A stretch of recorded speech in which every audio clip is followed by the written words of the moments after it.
Hi, everyone. Dan Eisner here from ZLC Employee Benefits Solutions. My passion as an employee benefits advisor is to find better ways for employee benefits, different from those used for the past 20 or 30 years. And it's this passion that drove me to develop the Better Benefits podcast series. Along with my passion, I leveraged my relatively unique profile, having almost 25 years experience as an employee benefits advisor and being the only chartered professional accountant working in this industry in the local market. So, in this episode of the Better Benefits podcast, I'd like to talk about mental health support provided by employers to their employees. And I'd like to raise a question about whether plan sponsors are providing enough support to employees or possibly too much support. So, let's get started. We know that employees continue to face significant mental health pressures.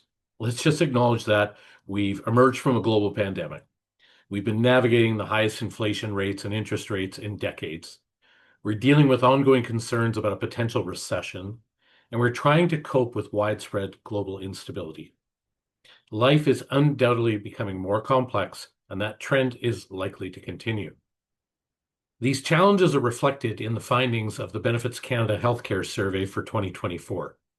17% of plan members self-reported their mental health to be poor.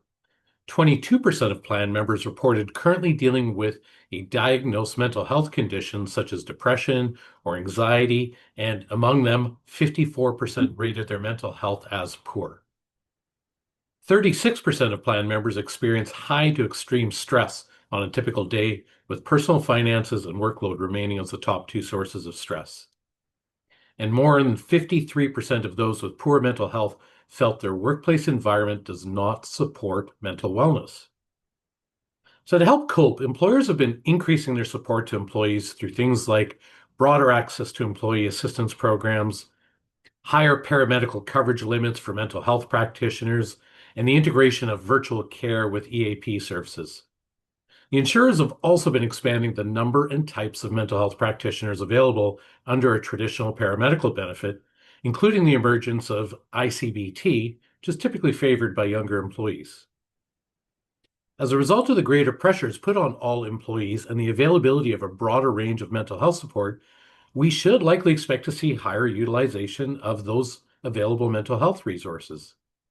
However, EAP utilization continues to run at 6 to 10%, and while increasing, mental health practitioner utilization is often still well below expectations. It's hard to say why this is all happening. The interesting question for me is whether we could actually be bombarding employees with too much information and too many mental health resources.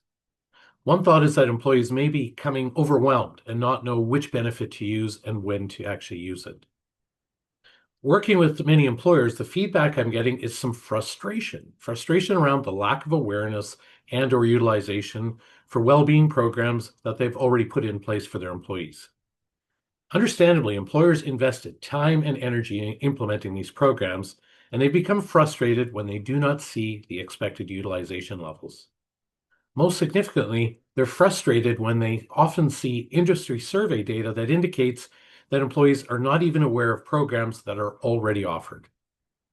The question naturally arises as to where things might have gone wrong. So here are some thoughts and ideas that I have for your consideration. First, employee education and awareness.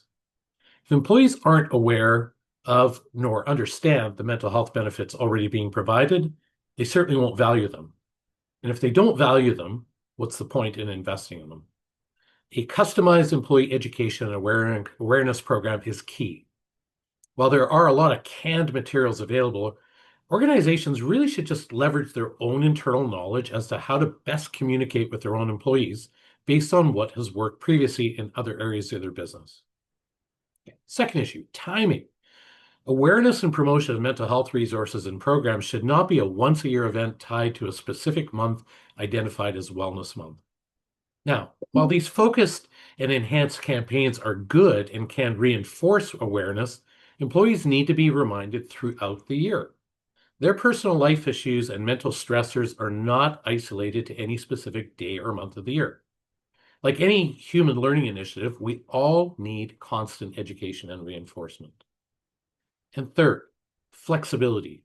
No two individuals are going through the same life issues, just as no two individuals handle and manage stress in the same way.